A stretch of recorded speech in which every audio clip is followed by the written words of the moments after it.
दोस्तों मैं आज आपको बताऊंगा टैली प्राइम के बारे में। टैली प्राइम में कैसे अकाउंटिंग की जाती है, टैली सॉफ्टवेयर खुलता कैसे है, इसमें सारे लेजर कैसे बनाए जाते हैं और बैलेंस शीट और प्रॉफिट एंड लॉस और सारी एंट्रियां इसमें कैसे की जाती हैं, वो सारा कुछ मैं आज इस वीडियो में आपसे बताने वाला हूं। दोस्तों मैं आपका दोस्त फरहान अख्तर। तो चलिए शुरू करते हैं। दोस्तों जब टैली प्राइम हम ओपन करते हैं तो हमारे सामने कुछ इस तरह का इंटरफेस आता है, जो कि अनरजिस्टर्ड जो वर्जन होता है उसमें ये इस तरह का इंटरफेस आता है ताकि हम एजुकेशनल मोड पर काम कर सकें। ये देखिए इसमें 4 ऑप्शन आ रहे हैं। Continue in educational mode, use licence from network, reactivate existing licence, activate new licence. तो यहाँ हम आपको चूंकि सिखाने जा रहे हैं तो हम कंटिन्यू इन एजुकेशनल मोड में क्लिक करेंगे। अब यहाँ पर हमारे सामने स्क्रीन आ जाती है जिसमें लिखा है सिलेक्ट कंपनी। इसमें आप देख सकते हैं ऊपर 4 ऑप्शन आते हैं। Create company, select remote company, specify path, select from drive. इस पे हम क्रिएट कंपनी में क्लिक करते हैं ताकि हम आपको बता सके कि कंपनी क्रिएट कैसे की जाती है। जैसे मान लीजिए हम यहाँ पर ABS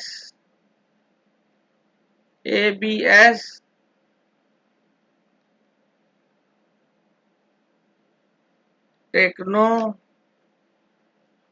फर्म LTD इस नाम की हम फर्म बना लेते हैं। मेलिंग एड्रेस में हम डाल देते हैं, मान लीजिए मर्दन नाका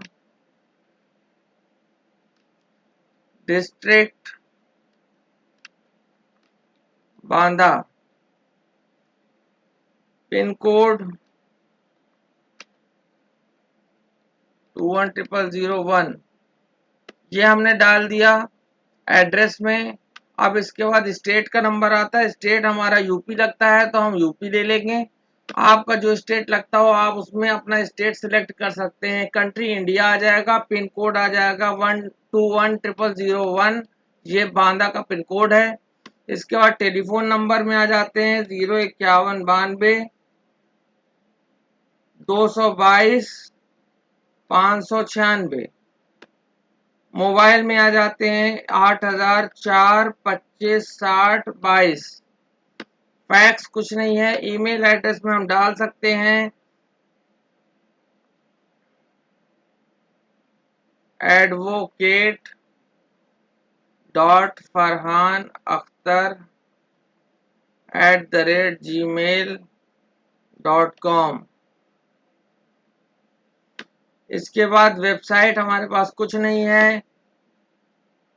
फाइनेंशियल ईयर बिगिनिंग फ्रॉम का मतलब होता है कि कब से आपका वित्तीय वर्ष शुरू हो रहा है। तो 1 अप्रैल 2023 से हमारा वित्तीय वर्ष शुरू हो रहा है तो हम उसमें 1 अप्रैल 2023 ही डालेंगे। अब उसके बाद आता है बुक बिगनिंग फ्रॉम, यानी कि जो आपका बही खाते हैं वो आपके किस डेट से शुरू हो रहा है। तो जाहिर सी बात है जिस तारीख को फाइनेंशियल ईयर शुरू होगा तो बुक्स भी हम उसी डेट से लेकर के चलेंगे। यहाँ पर भी हम 1 अप्रैल 2023 डाल देते हैं। अब इसके बाद इंटर मारते हैं। यहाँ पर आता है बेस करेंसी सिंबल जो कि ऑलरेडी लिया हुआ है रुपीस का। फॉर्मल नेम इसका INR है।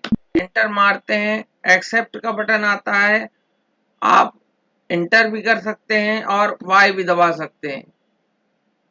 अब ये देखिए हमारे सामने कंपनी क्रिएट हो चुकी है। कुछ हमारे सामने सेटिंग्स खुल गई हैं।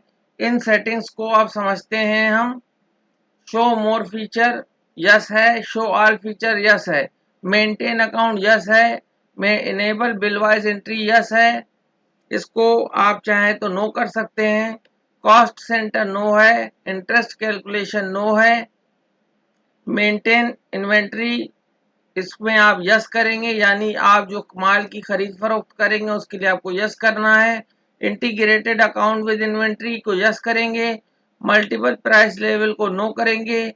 अगर आप मल्टीपल प्राइस लेवल को रखना चाहते हैं कि अलग अलग आइटम के अलग अलग पार्टियों के अलग अलग प्राइस हो तो उसको आप यस कर सकते हैं।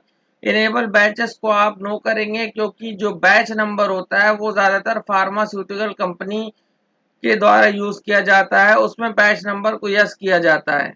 जॉब ऑर्डर प्रोसेसिंग नो रहेगा, कॉस्ट ट्रैकिंग नो रहेगा, job costing, use discount in column इसको यस कर देते हैं, यूज एक्चुअल और बिल्ड क्वांटिटी कॉलम इसको भी यस कर देते हैं, क्योंकि कई बार ऐसा होता है कि हम एक के साथ एक आइटम फ्री देते हैं तो हम क्वांटिटी में एक्चुअल क्वांटिटी में 2 चढ़ाएंगे और बिल्ड क्वांटिटी में 1 चढ़ाएंगे।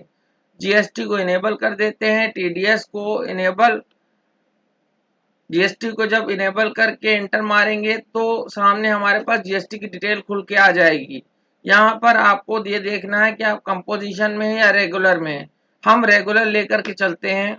इसके बाद हमने एप्लीकेबल यहाँ पे जीएसटी नंबर डाल रखा है CMQPS 8322F1ZH। मंथली है, क्वार्टरली है, ये आपको ले लेना है। Set alter GST detail rate ये सब आपको छेड़ने की जरूरत नहीं है। ईवे बिल यस है। इनवाइस वैल्यू 50,000 के ऊपर अगर है आपकी वैल्यू तो ईवे बिल आपको मैंडेटरी हो जाता है। ठीक है। एप्लीकेबल इंटर स्टेट 50 ये 5,000 रुपए में है। ठीक है। Invoice threshold limit 5,000, invoice value 5,000, invoice applicable ये आपको यस कर देना है। टीडीएस में नो रखना है, टीसीएस में नो रखना है, क्योंकि अभी टीसीएस की वैल्यूएशन हम आपको आगे की वीडियो में बताएंगे कि टीसीएस कब लगाया जाता है और किस तरह लगाया जाता है। वैल्यू एडेड टैक्स अभी हमारे में एप्लीकेबल नहीं है तो हम उसको छोड़ देंगे। सर्विस टैक्स छोड़ देंगे। ऑनलाइन एक्सेस ब्राउजर इसको यस करेंगे। Tally.net remote service no, payroll no, enable multiple address no, mark modify voucher no. ये हमारा यस कर दिया हमने। ये हमारे सामने एक स्क्रीन आ गई। ये मास्टर स्क्रीन होती है। इसी में सारे हमारे जो भी लेजर हैं वो सब बनेंगे, जो आइटम है वो सब बनेंगे। क्रिएट इसमें जो टैली का पहला वाला वर्जन था, जो टैली ERP9 था, उसमें ये मेनू चेंज थे। उसमें मास्टर का एंट्री अलग थी, हर चीज की एंट्री अलग थी। इसमें उन्होंने बहुत सहूलियत दी है। क्रिएट के अंदर अगर आप जाके देखें तो ग्रुप भी क्रिएट के अंदर है, लेजर भी है, करेंसी भी है, वाउचर टाइप भी है, स्टॉक ग्रुप भी है, स्टॉक कैटेगरी भी है, स्टॉक आइटम भी है, स्टॉक यूनिट भी है, गोडाउन भी है, जीएसटीएन डिटेल भी है, पैन CIN डिटेल भी है। ये सब आप कैटेगरी के अंदर जा सकते हैं। इसी तरह अल्टर अगर करना चाहें तो ये सारे आइटम अल्टर कर सकते हैं आप। इसी के साथ चार्ट ऑफ अकाउंट, ये सारे चार्ट ऑफ अकाउंट आप देख सकते हैं। Group, ledger, voucher type, currency, budget, scenarios, stock group, stock item, stock category, unit, godown, ये सब आप देख सकते हैं। इसके बाद वाउचर एंट्री में अगर आ जाते हैं तो वाउचर एंट्री में हमारे सामने वाउचर खुल जाएगा, जिसमें कि यहाँ साइड से आप देख सकते हैं F2 से डेट चेंज होती है, यहाँ से कंपनी होती है, कॉन्ट्रा में आप जा सकते हैं, पेमेंट में जा सकते हैं, रिसिप्ट में जा सकते हैं, जर्नल में जा सकते हैं, सेल्स में जा सकते हैं, वाउचर में परचेज में जा सकते हैं, अदर वाउचर में जा सकते हैं, जैसे contra, debit note, credit note, journal, payment, purchase, receipt, sales, physical stock, stock journal, ये आप जा सकते हैं। चेंज मोड भी कर सकते हैं। ये सारे फंक्शन की भी हैं। आप इनमें क्लिक नहीं करना चाहते तो इसके आगे जो फंक्शन की लिखी है F4, F5, F6, F7, F8, F9, F10, ये सब आप कर सकते हैं। डे बुक में मैं आपसे बताना चाहूंगा, डे बुक में जो भी जिस डेट में आपने जो भी एंट्री की है वो उस डेट में वो एंट्री दिखाई देगी। जो डेट आप सिलेक्ट करेंगे उसमें वो जो जितनी भी एंट्रियां की हैं वो डे बुक में दिखाई देंगी। बैंकिंग में आप जाएंगे तो cheque printing, cheque register, post dated summary, deposit slip, payment advice, bank reconciliation, ये सब आप कर सकते हैं। बैलेंस शीट, बैलेंस शीट में आप देख सकते हैं जो आपकी बैलेंस शीट है, प्रॉफिट एंड लॉस में आप देख सकते हैं जो आपका प्रॉफिट एंड लॉस है, स्टॉक समरी में आप देख सकते हैं, रेशियो एनालिसिस में आप देख सकते हैं, डिस्प्ले मोर रिपोर्ट में ट्रायल बैलेंस है, डे बुक है, कैश फ्लो है, फंड फ्लो है, अकाउंट बुक्स है, स्टेटिक्स है, इन्वेंट्री बुक्स है, स्टेटमेंट ऑफ इन्वेंट्री है, जीएसटी रिपोर्ट है, एक्सेप्शनल रिपोर्ट है, एनालिसिस एंड वेरिफिकेशन है।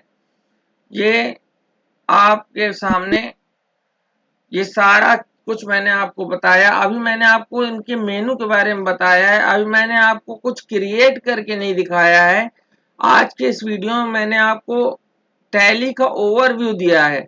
ये देखिए हमारी कंपनी एबीएस टेक्नोफर्म लिमिटेड, ये हमारी सिलेक्ट कंपनी है।